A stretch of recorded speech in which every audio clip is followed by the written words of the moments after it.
जय हिंद दोस्तों, मैं आशुतोष राणा अपनी नई खबर के साथ। आज जो हमारा डिस्कस का पॉइंट है वो है हमारी आस्था, हमारी पूजा, हमारे पूजा करने के प्रकार, हमारे भगवान और हमारी श्रद्धा को लेकर के।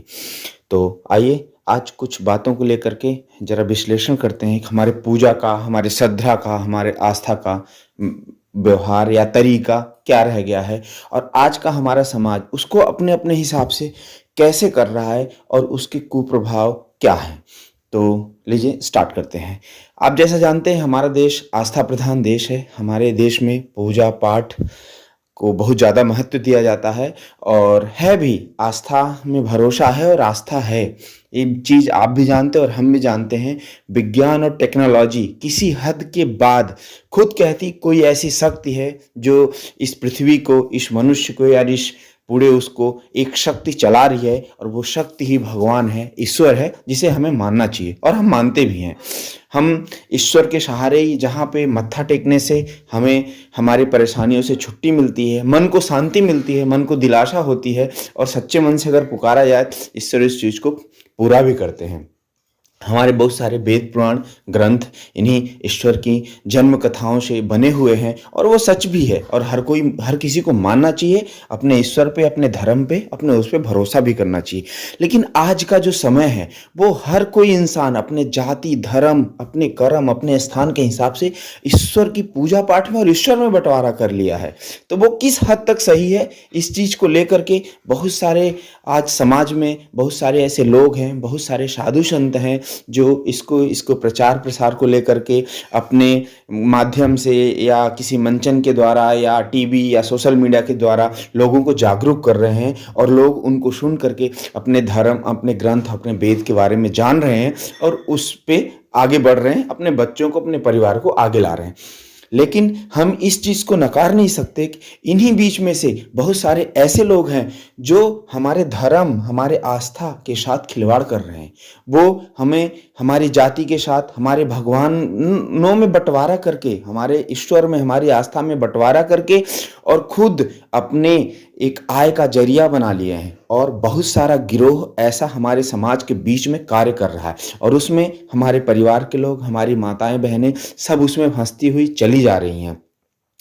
ये सच है कि हमारा जो धर्म है वो हमें सहनशीलता सिखाता है, माफ़ करना सिखाता है और दूसरों पे अत्याचार करना नहीं सिखाता, सबकी मदद सिखाता है। जीव जंतु, जल, वायु सबके लिए समान आदर दिया है। हमारे जैसे धर्म ग्रंथ वेदों में साफ साफ लिखा हुआ है कि ये सब हमारे साथ के और हमारे सहयोगी हैं, इनका पूरा आदर करना चाहिए। जल को, वायु को, अग्नि को, सबको देवता तुल्य बोला गया है। लेकिन उस चीज को छोड़ करके आज के समय में हम ऐसे कुछ साधु संत, पाखंडी लोग जो मंचन करके गलत गलत संदेश दे करके और हमारे पब्लिक को अपने अपने तरीके से, अपने अपने तरीके का पूजा पाठ करने से, अपने अपने तरीके से मंचन करके, अपने तरीके से उनको बगला करके और उसमें विरोधाभास पैदा करते चले जा रहे हैं। इसमें हमारी बहुत सारी पब्लिक, बहुत सारी माताएं बहनें फंसती हुई चली जा रही हैं, अपने ईश्वर में, अपने आस्था में, अपने पूजा करने के तरीके में बंटवारा करते हुए चले जा रहे हैं, जो हमारी आस्था को लेकर के बहुत बड़ी खिलवाड़ है। आज आप देखिए, कोई भी छोटा मोटा या बड़े से बड़ा फिल्म इंडस्ट्री वाला हिंदू धर्म या हिंदू आस्था, हिंदू भगवान के प्रति गलत तरीके से मूवी बनाना या गलत तरीके से मंचन करने में 1% उसके मन में हिचकिचाहट नहीं होती। उसका मेन रीजन यही है कि चूंकि हमारे आस्था को लेकर के लोगों ने इतना दुर्विचार पैदा कर दिया है, इतना बंटवारा कर दिया है, ऐसा रूप लोगों के सामने मंचन कर दिया है जिसको लेकर के हमारा समाज ही बट गया है और जिसका फायदा हर कुरुष शक्तियां, गंदे लोग और उसको करके वो अपना अर्निंग लन कर रहे हैं, अपने आप को पैसा कमा रहे हैं और हम उनको दे रहे हैं। हम उनको अपना पैसा, अपना पेट काट के, अपनी मेहनत का पैसा उन्हें दे रहे हैं और वो हमारे धर्म पे ही गलत तर्क करके, धर्म में बंटवारा करके और अच्छा खासा पैसा कमा रहे हैं और समाज में इज्जत कमा रहे हैं। आज देखो, बहुत सारे साधु संत ऐसे हैं जो हमारे धर्म को लेकर के, आस्था को लेकर के लगातार जगा रहे हैं, लोगों को मंचन कर रहे हैं, व्यवहार कर रहे हैं और अपने धर्म के बारे में जागरूक कर रहे हैं लोगों को। लेकिन बहुत सारे ऐसे लोग उन्हें उस बीच में भी हैं जो आपको धर्म, पूजा पाठ, वेद, दान, पुण्य करने को बोलते हैं, लेकिन खुद उसी पूजा पाठ के बहाने अरबों खरबों रुपए का ट्रांजैक्शन करवा रहे हैं, आस्था के नाम पे दान पुण्य करा करके और गलत तरीके से पैसा अपने पास ले रहे हैं, हमें उन चीज़ों से बचना चाहिए। हमें अपनी माताओं बहनों से ऐसे साधु संत, ऐसे वेद पाठी या ऐसे ब्राह्मण जो हमारे धर्म में बंटवारा करते हैं, हमें गलत तरीका दे करके, आज हमारे समाज में देखिए हर गांव हर परिवार में ऐसे लोग हैं, खासकर हमारी माताएं बहनें इनके चंगुल में ज़्यादा आ जाती हैं। उनके उनके वचन को सुनना, उनके बात को करना और उनके कहे हुए वचन के लिए वो अपने बच्चों का व्यवहार छोड़ के अपना जमीन जायदाद दो पैसा जो भी उनका बचा हुआ है उसे बेच करके दान पुण्य और पूजा पाठ करती हैं। ये गलत है। पूजा पाठ करना चाहिए, सामर्थ्य के साथ करना चाहिए। हमारा ईश्वर, हमने भी बहुत सारी ऐसी किताबें धार्मिक पढ़ी हुई हैं और हमारे धर्म ग्रंथ वेदों में लिखा हुआ है कि जो है तो हमारा पूजा पाठ होना चाहिए, हमें ईश्वर के प्रति भावना रखनी चाहिए, लेकिन अपने औकात के अनुसार से, अपनी स्वेच्छा या अपने विस्तार के अनुसार से, या जितनी हमारी व्यवस्था है अपना कर्म कर करके ही हमें पूजा पाठ करना चाहिए। हमारे धर्म ग्रंथ वेदों में, पुराणों में हमारे जीवन के या हमारे जीवन शैली के कई सारे प्रकार दिए गए हैं। साधु संतों के लिए अलग है, हमारा जो पारिवारिक जीवन है वो अलग है। पारिवारिक जीवन में भी कई प्रकार दिए हैं कि किस उम्र तक हमें कौन सा व्यवहार करना चाहिए, कौन सा किसके लिए होना चाहिए, उसके लिए बाकायदे नियम बने हुए हैं। लेकिन आज के साधु संत अपने हिसाब से उसका बंटवारा कर रहे हैं, अपने हिसाब से ये दोगली राजनीति करके या दोगलापन दिखा करके खुद एक साधु संत बड़े बड़े bodyguard, bouncer, digital camera, high tech गाड़ियां रख करके और मंचन करता है, दान पुण्य के लिए बोलता है, और हमारी माताएं बहनें उसमें पढ़ करके और अपने घर का, अपने बच्चों को भूखा रख करके जो भी पैसा आता है उसको दान पुण्य करती हैं, और वो साधु संत उस पैसे से ऐशो आराम कर रहे हैं। वैसे ऐशो आराम उनको करना चाहिए जिनके पास बुद्धि है, अकल है, और जिन्होंने देश के लिए या समाज के लिए, हमारे पब्लिक के लिए कुछ किया है। ऐशो आराम सबका फर्ज है, अगर मेहनत करता है तो करना चाहिए, लेकिन किसी का गलत तरीके से उसके बिगला करके, हमारे धर्म में चोट पहुंचा करके, हमारे आस्था में, हमारे ईश्वर में बंटवारा करके और वो पैसा अर्न करें, ये सही नहीं है और इसे हमें पहचानना चाहिए। आप सब, हम कई माध्यम से जानते हैं कि हमारा जो वेद पुराण है, धर्म है, जो हमारी पुराने धार्मिक पुस्तकें हैं, उसमें जो चीज़ें लिखी हुई है उसकी शोध आज विदेशों में वैज्ञानिक कर रहे हैं। उसको पढ़ने के लिए, उसको जानने के लिए उन्होंने संस्कृत और हिंदी माध्यम चुनना पसंद किया। वहाँ बाकायदे विद्यालय चल रहे हैं, लोग आकर के एजुकेशन ले रहे हैं। जो चीज़ें हमारे आज लाखों वर्षों पहले हमारे किताबों में, हमारे धर्म ग्रंथों में लिखा हुआ है, उसको आज के वैज्ञानिक जानने में असमर्थ नहीं है, और जो चीज़ें वो खोजते हैं उसी से मिलती जुलती मिलती है। हमारी आस्थाओं में, हमारे किताबों में हमारे ऋषि मुनि जिन्होंने बनाया है वो कठिन तपस्या और अपने ज्ञान से बनाया है। पहले के ऋषि मुनि में इतनी ताकत होती थी कि ईश्वर भी उनसे डरता था, जैसा हमने अपनी धार्मिक पुस्तकों में, कार्यक्रमों में देखा हुआ है कि ईश्वर भी उनकी प्रेरणा लेते थे। ईश्वर उनकी सेवा करने में हिचकिचाते नहीं थे और उनसे एक डर होता था, चूंकि उन्होंने कठिन परिश्रम करके उस विद्या को अर्जित किया था। आज छोटे छोटे गाँव में, छोटे छोटे शहरों में हर जगह ऐसे पंडित, ऐसे साधु आपको मिल जाएंगे जिनका अपना कुछ अस्तित्व नहीं है, जिनके साथ चलने में, जिस पब्लिक को बदगा करके वो पैसा ले रहे हैं, उनके बीच आने में उनको बाउंसर चाहिए, उनके लिए उनको महंगी गाड़ियाँ चाहिए, महंगा बैंक बैलेंस चाहिए, वो सारी फैसिलिटी चाहिए जो आज के आधुनिक जीवन में है। वो साधु संत हमारे प्रभु के नाम पे हमारे बदगा करके और हमसे दान लेकर के हम ही से दूरी बनाते हैं, हमारे लिए सिक्योरिटी रखते हैं। ऐसी साधु संत से अपने समाज को, अपने घर को, अपने परिवार को बचाना चाहिए, और हमें ध्यान रखना चाहिए कि हमारे धर्म के खिलाफ, हमारे ईश्वर के खिलाफ जो भी दोमुखी बातें करता है उसके लिए सख्त विरोध करें। अगर कानून तो सरकार का हिस्सा है, बनाती है नहीं बनाती, सरकारें भी अपने हिसाब से वोट बैंक को लेकर के हर चीज करती हैं, हमें उसका विरोध करना चाहिए। हमारी जो धर्म है, आस्था है, वो इसी तरह हमारे द्वारा हमारे आगे पीढ़ियों को ट्रांसफ़र होगी और वो चलता। आज जानते हैं हमारा हिंदुत्व धर्म या हमारे जो अनुयायी हैं, हर धर्म को लेकर के है, लेकिन खासकर मैं हिंदू धर्म की बात करता हूँ, धीरे धीरे इनकी आस्थाएं गायब होती चली जा रही। आपको अगर दान पुण्य करना चाहिए, हमारे धर्म वेदों में लिखा हुआ है कि हमारे साथ रहने वाले अगर कोई गरीब है या पशु पक्षी, उनके लिए दान पुण्य करें। लेकिन हम ऐसे साधु संतों को दान पुण्य क्यों करें जिनका खुद का देश भर का आडंबर है, जिनके लाखों करोड़ों रुपए वो खामखा ऐसी ही दोगली बातें करके अर्जित कर रहे हैं। आज हमारे गाँव में, समाज में हर जगह कुल मंदिर, छोटे-छोटे देवताओं के मंदिर हैं जो ख़त्म होते हुए चले जा रहे हैं, जिनका नामो-निशान मिटता जा रहा है। हमें अपने दान पुण्य से छोटे-छोटे बजट बना के अपने आस्था के अनुसार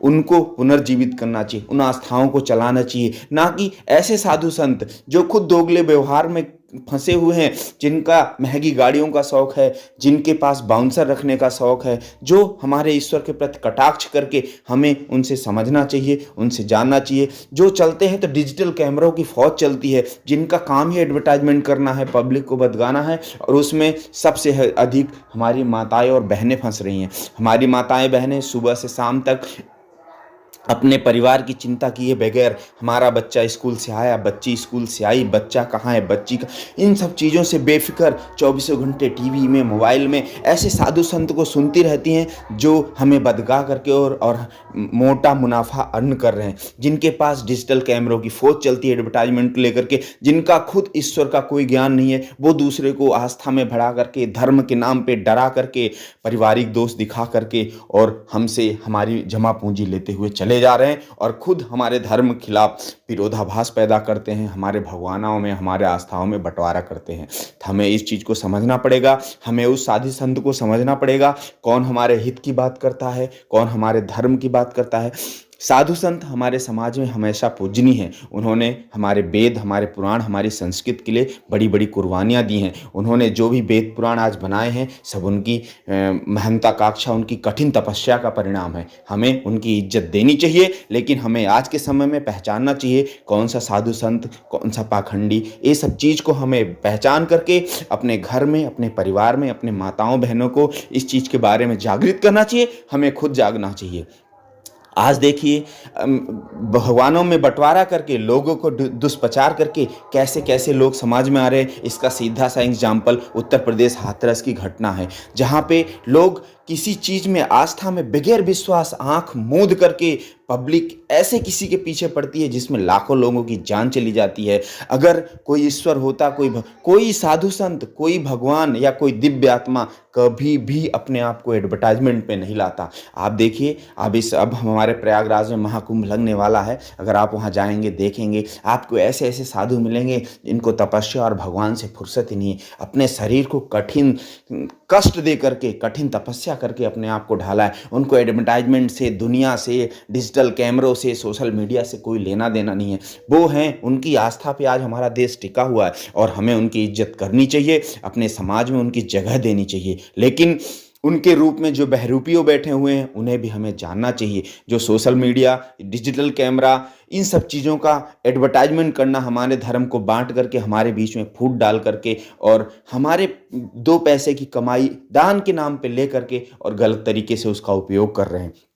तो मेरा जो है, तो हर माता बहनों से, हर घर से, हर परिवार से, हर बड़े बुजुर्गों से हाथ जोड़ के निवेदन है कि अपने बीच में ऐसे कुरूपन करने वाले, अपने संस्कृति, अपने धर्म का विरोध करने वालों को पहचाने, और उनको एक तरफ सब लोग एकजुट होकर के अपने आस्था के खिलाफ जो बकवास करते हैं उनको बैन करना चाहिए। उनको इस चीज़ के लिए रोक लगानी चाहिए। जब हम छोटे छोटे लोग या छोटे छोटे समाज, छोटे छोटे गुलबो इन चीज़ों में आगे आएंगे, तो उनकी ये जो मनमानियाँ हैं, जो उटपटांग काम कर रहे हैं, इसमें उनको कंट्रोल होगा। बहुत सारे साधु संत ऐसे भी हैं जो हमारे समाज को आगे बढ़ा रहे हैं, अनुयायी कर रहे हैं। उनके साथ मिल करके इन चीज़ों को आगे ले जाना पड़ेगा। हमें अपने बीच में इन कुरीतियों को दूर करना पड़ेगा। हमें पहचानना पड़ेगा कि हमारी धार्मिक पूजा, हमारा जो पूजा व्यवहार है, हमारा ईश्वर का रूप है, वो कैसा है। ये सारी चीज़ को समझ करके और अपने बच्चों को, अपने बड़ों को इस चीज़ का ज्ञान देना पड़ेगा, जो जैसे हैं। और मेरा सबसे बड़ा जो इस समय पर निवेदन है उन सब श्रोता से जो हमें सुनते हैं,